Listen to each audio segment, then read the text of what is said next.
Assalamualaikum warahmatullahi wabarakatuh. Pada pertemuan kedua kali ini, Ibu akan melanjutkan materi mengenai teks eksplanasi, yaitu yang pertama struktur dan kaidah kebahasaan dalam teks eksplanasi itu sendiri. Baik, yang pertama Ibu akan menjelaskan struktur dari teks eksplanasi. Teks eksplanasi memiliki struktur baku sesuai dengan karakteristik pada umumnya. Teks eksplanasi dibentuk dengan bagian-bagian berikut ini. Yang pertama, identifikasi fenomena, yaitu mengidentifikasi yang akan diterangkan. Hal tersebut bisa berkaitan dengan fenomena alam, sosial, budaya, dan fenomena-fenomena lainnya. Kedua, penggambaran rangkaian kejadian, yaitu memperinci proses kejadiannya relevan dengan fenomena yang diterangkan sebagai pernyataan bagaimana dan mengapa. Hal tersebut dibagi menjadi dua, yaitu rincian berpola atas pertanyaan bagaimana akan melahirkan uraian yang tersusun secara kronologis berdasarkan urutan waktu. Yang kedua, rincian yang berpola atas pertanyaan mengapa akan melahirkan uraian yang tersusun secara kausalitas atau berdasarkan sebab akibat. Yang ketiga, ulasan berupa komentar atau penilaian tentang konsekuensi atas kejadian yang dipaparkan sebelumnya. Selanjutnya, Ibu akan memaparkan mengenai kaidah kebahasaan dari teks eksplanasi itu sendiri. Berdasarkan kaidah kebahasaan secara umum, teks eksplanasi sama dengan kaidah dari teks prosedur. Sebagai teks yang berisi paparan proses, baik secara kausalitas maupun kronologis, teks tersebut menggunakan banyak konjungsi, dan konjungsi dibagi menjadi dua. Yang pertama, konjungsi kausalitas dan konjungsi kronologis.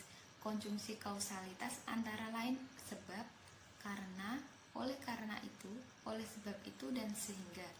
Yang kedua, konjungsi kronologis atau hubungan waktu, yaitu antara lain, kemudian, lalu, setelah itu, dan pada akhirnya. Selanjutnya, Ibu akan menjelaskan langkah-langkah bagaimana menulis teks eksplanasi. Yang pertama, kalian dapat mendaftar topik-topik yang dapat dikembangkan menjadi teks eksplanasi. Contoh saja di sini ada 7 topik yang akan dikembangkan menjadi teks eksplanasi. Poin A, paling depan para siswi. Poin B, dimainkan mayoret. Poin C, melakukan koreografi. Poin D, penonton banyak. Poin E, diikuti marching band. Poin F, pelajar menempelkan tulisan hak-hak remaja. Poin G, pelajar berselimut spanduk.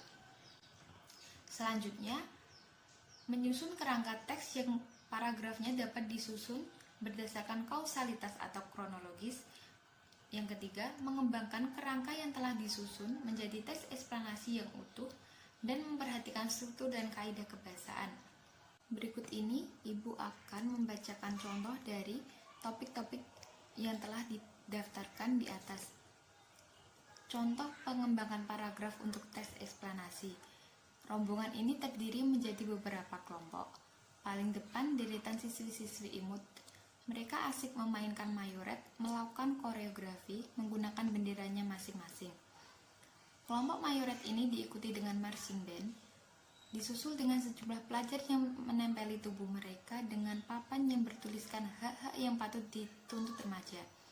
Rombongan diakhiri dengan sekelompok pelajar yang berbaris di dalam selimut, berbentuk spanduk yang diisi petisi berupa tanda tangan pelajar dari sejumlah sekolah di Bandung.